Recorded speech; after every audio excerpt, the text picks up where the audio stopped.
Good morning students. आज हम Marsilea के गैमेटोफाइट के बारे में बात करेंगे। इससे पहले वाले वीडियो में हमने मार्सिलिया के स्पोरोफाइट के बारे में स्टडी किया था।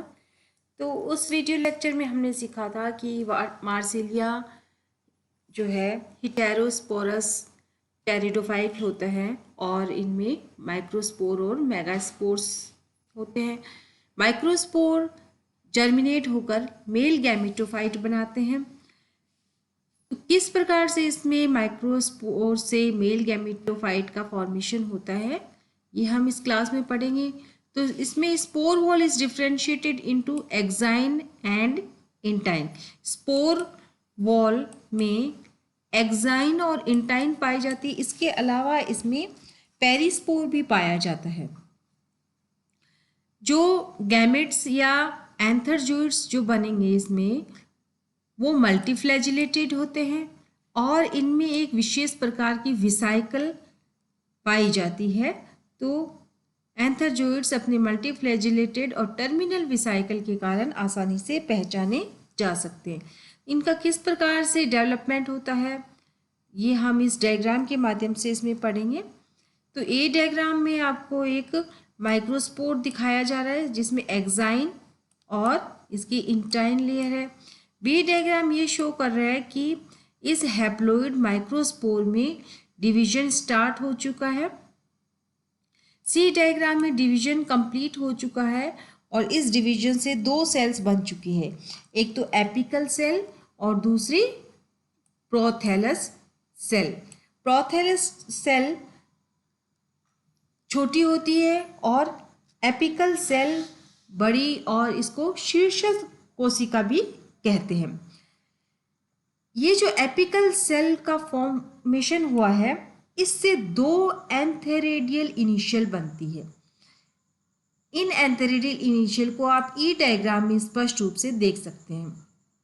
जो एपिकल सेल बनी थी इसके डिवीजन होने से दो एंथेरेडियल इनिशियल्स बनते हैं और ये एंथेरेडियल इनिशियल एक एंथेरेडियम का फॉर्मेशन करते हैं। तो इस प्रत्येक एंथेरेडियल इनिशियल में अब डिवीजन होंगे, दोनों में ही डिवीजन जो है वो साथ साथ में चलेंगे। प्रत्येक में किस प्रकार से डिवीजन होंगे, तो एक एंथेरेडियल इनिशियल में 3 डिवीजन होने से उसमें 4 सेल्स बनती है। उसमें से 3 बाहर वाली जो सेल्स होती है उनको तो जैकेट सेल कहते हैं और एक एंड्रोगोनियल प्राइमरी एंड्रोगोनियल सेल बनती है। एंथेरेडियल इनिशियल सेल के 3 डिवीजन से 4 सेल्स बनती है। 3 तो जैकेट सेल्स कहलाती है और एक प्राइमरी एंड्रोगोनियल सेल। इस प्राइमरी एंड्रोगोनियल सेल के डिवीजन से 16 एंथरजोइड मदर सेल या पूर्णो मातृ कोशिकाएं बनती है। ये पूर्णो मातृ कोशिकाएं या एंड्रोसाइट क्या बनाएगी, एंथरजोइड्स का फॉर्मेशन करती हैं और ये एंथरजोइड्स बाद में वाटर के अंदर रिलीज हो जाती है। तो यहाँ डी में आपने देखा जैकेट सेल्स बन जाती है। जी और एच इन जैकेट सेल्स के डिवीजन को ये शो कर रहा है और इनर प्राइमरी एंड्रोगोनियल सेल जो बनी थी यहाँ पर आप इस आई डायग्राम में देखिए प्राइमरी एंड्रोगोनियल सेल्स। इन प्राइमरी एंड्रोगोनियल से एंड्रोसाइट्स या एंथरजोइड मदर सेल्स बन जाती है और ये कितनी बनेंगी, संख्या में ये 16 बनेगी। और इन एंड्रोसाइट्स में आगे मेटामॉर्फोसिस या रूपांतरण होने से एंथरजोइड्स का फॉर्मेशन होगा और एंथरजोइड्स जो है आपको लास्ट डायग्राम जो एंड डायग्राम है एंथरजोइड्स इसमें दिखाए गए हैं। ये एंथरजोइड्स बिल्कुल मल्टीफ्लैजिलेट होते हैं और एक विसाइकल इनमें पाई जाती है। तो मार्सिलिया को इनके एंथरजोइड्स के विशिष्ट स्ट्रक्चर के कारण भी जाना जाता है। इस स्लाइड में हम मेगास्पोर और उस मेगास्पोर से फीमेल गैमेटोफाइट किस प्रकार से बनता है ये दिखाया जा रहा है। तो फीमेल गैमेटोफाइट को आप क्या कहेंगे, आर्किगोनियम भी कहेंगे। तो मेगास्पोर से जो आर्किगोनियम बनेगा उसमें टोटल 8 सेल्ड नेक होगी और उसके भीतर एक नेक कैनाल सेल, एक वेंटर कैनाल सेल और एक लार्ज एग सेल पाई जाएगी। यानी सिंगल सिंगल होगी, सिंगल ही neck canal cell, single venter canal cell और एक एग सेल इसमें पाई जाएगी। किस तरह से फॉर्मेशन होता है ये हम इसमें जानते हैं। तो फर्स्ट डायग्राम जो है आपको एक मेगास्पोर को दिखाया जा रहा है। इस मेगास्पोर में आगे की तरफ एक पेपिला या एपिकल पेपिला पाया जाता है। सबसे पहले इस मेगा स्पोर में एक डिवीजन होता है, ट्रांसवर्स डिवीजन होता है, जिससे एक ऊपर की जो सेल बनती है उसको तो एपिकल सेल और नीचे की जो बड़ी सेल बनती है उसको प्रोथैलस सेल कहते हैं। जैसे ये प्रोथैलस सेल बन गई, ये आकार में क्या है, बड़ी है, और ऊपर वाली जो सेल होती है उसे एपिकल सेल कहते हैं। प्रोथैलस सेल में आगे डिवीजन नहीं होता है और यह जो आर्किगोनियम बन रहा है उसको न्यूट्रिशन देने का काम करता है। अब हम लेते हैं कि एपिकल सेल में किस प्रकार के डिवीजन होंगे। तो एपिकल सेल में 3 उदग्र या वर्टिकल डिवीजन से 4 सेल्स बनेगी।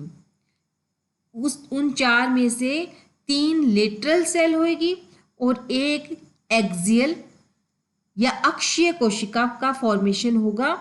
यह अक्षीय कोशिका या एक्सियल सेल आगे आर्किगोनियल इनिशियल का कार्य करती है। तो यहाँ पर आर्किगोनियल इनिशियल का अलग से फॉर्मेशन हो चुका है। आर्किगोनियल इनिशियल की संख्या कितनी होगी, 1 होगी और 3 इसमें पार्श्व या लेटरल सेल्स बन जाती है। नेक्स्ट डेवलपमेंट में क्या होगा कि आर्किगोनियल इनिशियल में एक पेरिक्लिनल या परिणतिक डिवीजन से एक बाहर की तो आउटर प्राइमरी कवर सेल और भीतर की सेंट्रल सेल बन जाएगी। जैसे डी डायग्राम की हम बात कर रहे हैं तो यहाँ एक सेंट्रल सेल दिखाई जा रही है। ये सेंट्रल सेल किसके डिवीजन से बनेगी, आर्किगोनियल इनिशियल से। इस सेंट्रल सेल के अलावा एक प्राइमरी कवर सेल भी बन जाती है जो इस डायग्राम में नहीं दिख रही है क्योंकि नीचे की तरफ बन जाती है ये। तो 2 सेल्स बनेगी आर्किगोनियल इनिशियल से, एक तो प्राइमरी कवर सेल और दूसरी central cell. Primary cover cell में 2 एंटीक्लिनल डिवीजन होने से 4 सेल्स बन जाती है। ये चारों सेल्स नेक इनिशियल्स का कार्य करती है।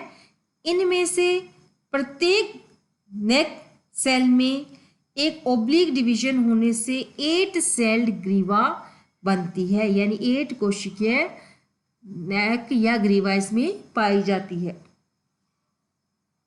यानी इसकी जो नेक होगी उसमें टोटल 8 सेल्स होगी और ये 8 सेल्स 4 के 2 टायर्स में विन्यासित होगी। यानी ऊपर से आप देखेंगे तो 4 कोशिकाएं नेक में दिखेगी और उन चारों नेक कोशिकाओं के नीचे एक एक कोशिका और होगी। तो टोटल कितनी हो गई, 4 और 4 8, यानी 8 कोशिकाएं 4 के 2 टायर्स में विन्यासित रहती है।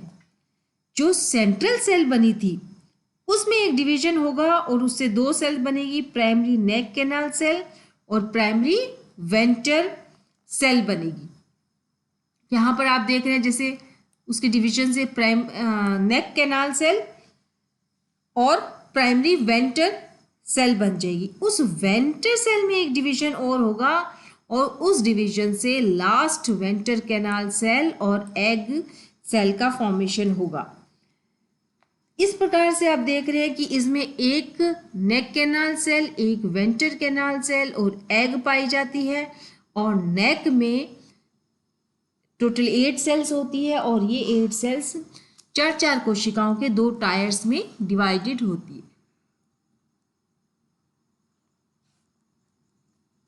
इसके फर्टिलाइजेशन में हम कहेंगे the neck canal cell and ventral canal cell degenerate to form a mucilaginous mass which attract antherozoid chemotactically. इनकी जो नेक कैनाल सेल और वेंट्रल कैनाल सेल जो है वो अपभ्रष्ट हो जाती है, एक श्लेष्मीय मास बनता है और इस ये जो श्लेष्मीय मास है एंथरजूइड्स को रासायनिक रूप से अट्रैक्ट करते हैं।